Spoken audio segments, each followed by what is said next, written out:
Dahil sa tubong Mindoro, ang vlogger na si Ken, hindi na ho lumayo pa para gumawa ng content para makatulong sa mga katutubong mangyan sa kanilang lalawigan. Mula sa pagpapasaya sa pamamagitan ng pagbibigay ng teddy bear at chocolates, hanggang sa pagtulong sa mga may sakit, lahat ng yan po, laman ng kanyang natatanging pagresponde. Ano nga ba ang kanyang naging inspirasyon para gumawa ng mabuti sa iba? Narito at inyo pong panoorin.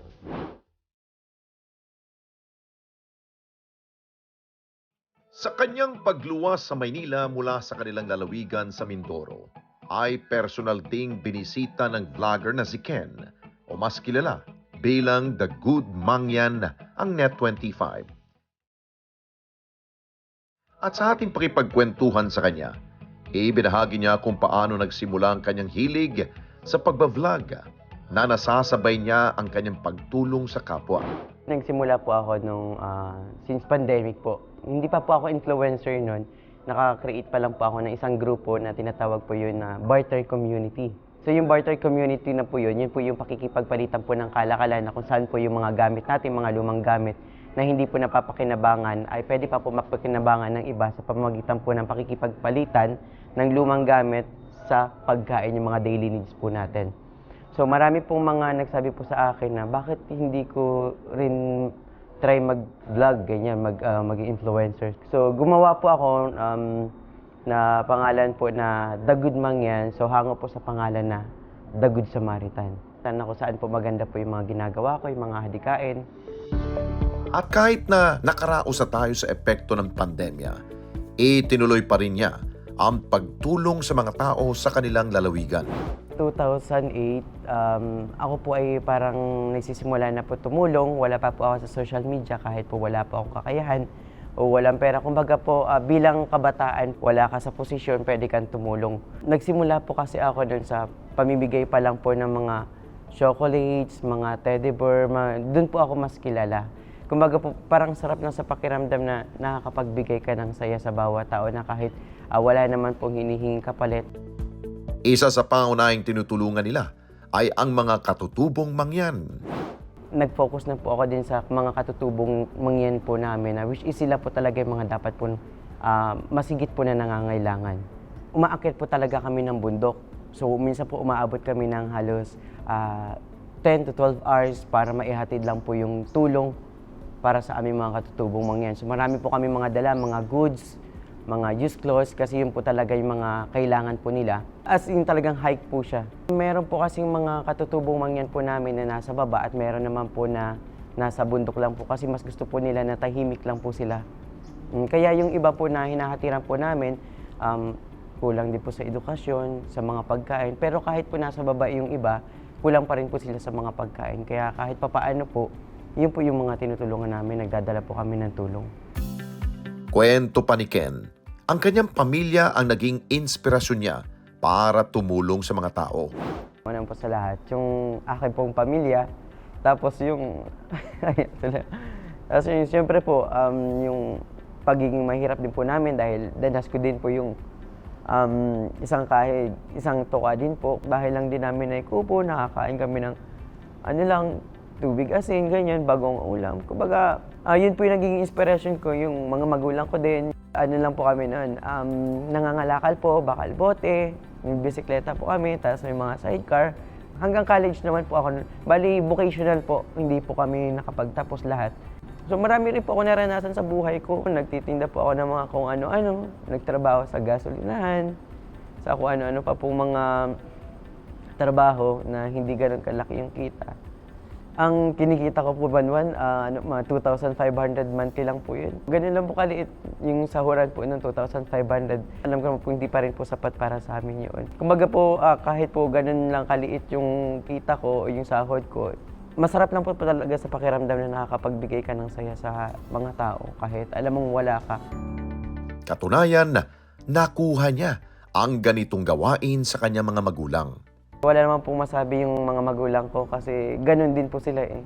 Doon ko po nakuha yung kagandahan loob po sa magulang ko. Kaya sila po yung unang-unang inspirasyon ko sa bawat ginagawa ko po. Dahil wala nga din po kaming pera noon. Kumbaga nakikita ko din po sa kanila kung paano po sila tumulong sa mga tao. na kahit walang-wala po sila, ganun din po sila, nakakapagbigay sila sa tao. At dahil sa kanilang kabutihan, unti-unting nagbago ang kanilang buhay. Siguro po mga 12 years ago po. Kasi po nagkaroon kami ng business din. Yung business po namin is ukay-ukay. So doon po nabago yung buhay namin sa ukay-ukay. Hanggang sa ngayon po, ayun.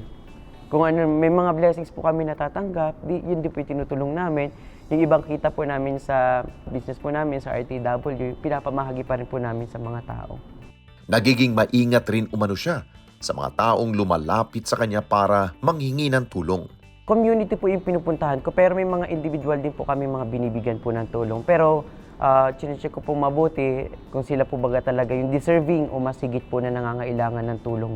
So kapag talaga po sila yung deserving o masigit na nangangailangan, pinupuntahan po namin yan kahit malayo, kahit kung saang sulok po yan ang lugar namin. Nagsusurvey po muna kami, nagtatanong po ako sa mga iba-ibang tao, totoo po ba ito, ganyan. Kasi hindi po pwedeng basta na lang ako magbigay. Kailangan po muna puntahan ko ng isang beses bago po ibigay yung tulong. Naaalala niyo pa ba si Allen? Isang katutubong mangyan na sumikat dahil sa kanyang talento sa pagkanta. At sa tulong ng mga sponsors, maging ang kanyang kinikita sa pagbablog, mas madami pang mga tao ang kanyang narerespondihan.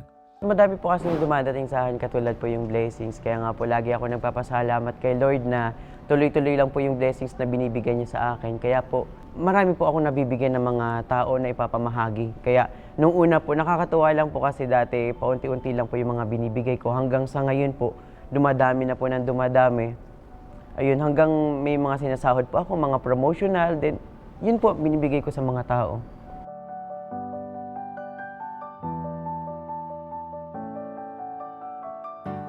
At sa oras ng sakuna, agad din siyang rumiresponde. Katulad po yung mga nabahaan. Katulad po yung isa na po yung sa napuntahan namin sa Pola, kung natatandaan niyo po yun. Yung oil spill po. So marami rin po kami na ibigay na tulong doon. Kasi sobrang hirap din po ng mga tao doon dahil parang bumalik po yung COVID sa kanila. Parang pandemic din po ng time na yun nung nagdaan po yung oil spill. Pero ngayon po, nakakatuwa na po dahil unti-unti na po silang nakakabangon. Mga relief goods, mga bigas, noodles, mga dilata, dahil wala po silang kakayahang mangisda noon dahil nga po gawa ng oil spill. Maging ang mga taong may sakit ay kanya ring natutulungan. Tulad na lamang ng batang si Rayan na may git 1 buwan nang may kakaibang karamdaman. So, gising na ikaw, be. Tumulong na sa atin, Beo. So, nakilala ko po si Baby Rian dahil marami po nag-mention sa akin na dagod mangyan, baka po pwede matulungan itong bata na to. So, agad ko naman pong inaksyonan agad yung bata and chinek ko nga po talaga kung may katotohanan po yung mga nag-message sa akin. Kaya pinuntahan ko po agad sa hospital. So, nagtanong po agad muna ako sa mga kakilala kong nurse doon. Nung nakita ko po yung sitwasyon ni Baby Rian, halos parang maiyak na po ako dahil nung nakausap ko rin po yung tatay, syempre magulang din po ako. Ramdam ko po kung ano yung sakit na nararamdaman ni tatay pag ako yung nasa sa sitwasyon na niya yun. So, ayun po, halos ano po siya, 35 days na pong tulog nung naabutan ko siya. Hindi po talaga siya nabumulat. Ayun nga po, ang findings po ng doktor is meningitis po. And parang coma na rin po. At dahil sa kagustuhan niyang matulungan si Rayan, ay ginamit niya ang kanyang platform para may kampanya ang mga pangangailangan ng bata. Kinausap ko po muna sila na humingi muna ako ng paintulot kung pwede po natin videohan si Baby Rian. May kakayahan po akong tumulong pero hindi ganun kalaking halaga. Ang madaling paraan po natin para maipakita, maipaabot natin sa ibang tao yung sitwasyon ng anak ninyo, ipopost ko po yung video. Hanggang sa nag-viral naman po yung video at marami pong naantig doon at naawa po sa kabata. Hanggang sa marami po ako nakalikom. And ayun po, tuluyan na po nakalabas si Baby Rian. Sobrang laking tulong po yun para sa kanila kasi katulad po no, nasa labas na po si Baby Rian, kailangan po nila ng karagdagan o pang araw-araw na gamutan po ni Baby. Sobrang nagpapasalamat po yung mga magulang niya dahil paunti-unti na po siya nakaka-recover, nakakamulat na po siya. Sobrang saya ko din po, parang nagbubunga din po yung ginawa ko para sa kanila. Para sa akin po, wala naman po akong hinihinging kapalit eh. Kumbaga, nasa puso ko lang po siguro talaga yung pagtulong. Kasi noon pa man po, bata pa lang ako, parang gusto, ito na po talaga yung passion ko. Ang kaso nga lang po, parang wala akong kakayahan. Kumbaga, andito lang po ako para maging inspirasyon din sa iba, sa mga kabataan na kahit wala ka pong posisyon sa buhay, wala ka sa politiko, wala kang pera, pero kahit ganito yung kalagayan mo, kaya mong tumulong. Basta nasa puso mo yung pagtulong. Pwede niyo po akong i-message para mas marami pa po akong matulungan tao. Huwag po kayong mag-alala, makakaasa po kayo na nasa mabuting kamay po yung mga ipinapadala po ninyo. Sa mga nais naman pong humingi po ng tulong kay The Good Mangyan, pwede niyo po akong i-message sa aking Facebook page na The Good Mangyan po. At sa mga nais naman po magbigay po ng tulong, nandyan pa rin po ang ating Facebook page, The Good Mangyan pa rin po. Sa lahat ng pagkakataon, hindi hadlang ang estado ng buhay para makatulong sa mga nangangailangan. Tulad na lamang ni Ken, ang The Good Mangyan, na pagmamahal at malasakit ang naging puhunan para makagawa ng paraan na makatulong sa iba. Naging daan ito para siya'y maging matagumpay sa buhay, kaya't mas marami pang tao ngayon ang kanyang narerespondihan. Ako si The Good Mangyan, Certified E-Responder. Mga kababayan, salamat po sa inyo pong pagsubaybay sa Responde Mata ng Mamamayan.